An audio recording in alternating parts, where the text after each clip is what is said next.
최근 성폭행 등 사회적 물의를 일으키는 성범죄가 잇따르면서 성범죄에 대한 처벌이 강화됐습니다.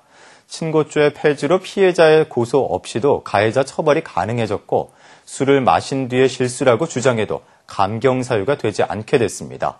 하지만 교회의 성범죄에 대한 인식이나 제도적 장치는 여전히 미흡한 것으로 나타났습니다. 천수연 기자입니다.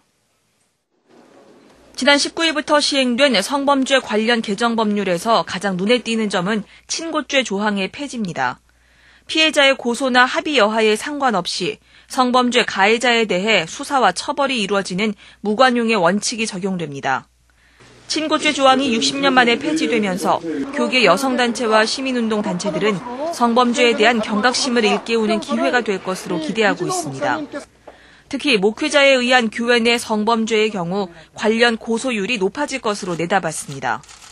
지금까지는 피해자가 자신의 피해 사실을 드러내고 목회자를 상대로 고소하는 걸 꺼려하는 정서 때문에 성범죄 사실이 교회 안에서 조용히 묻히는 경우가 많았습니다. 하지만 이제는 시민단체 등 제3자가 개입해 범죄 혐의를 제보하고 고소할 수 있게 된 겁니다. 성범죄라고 하는 게 고소율도 미비할 뿐더러 많이 그 문제가 공론화되기 어려운 지점들이 많이 있거든요. 그렇게 되면 피해자가 그것들을 굳이 고발하지 않더라도 문제가 공론화되고 또 심각성이 알려질 수 있는.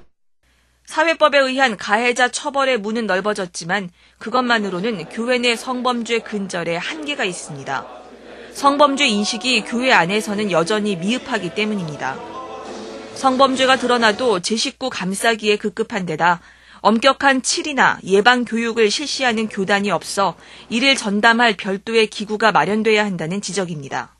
이 엄격한 가해자를 징계하는 문제, 피해자의 권익을 보호하고 치유에 대한 책임을 지는 문제, 그리고 나아가서는 각 교단이나 교회 내에서 교회 내 성문제가 정확하게 사전 예방되고 책임감 있게 해결될 수 있도록 하는 어떤 교육 차원까지도 제도화가 돼야 된다고 보기 때문입니다.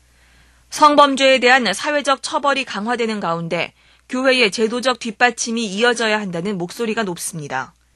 CBS 뉴스 천수연입니다.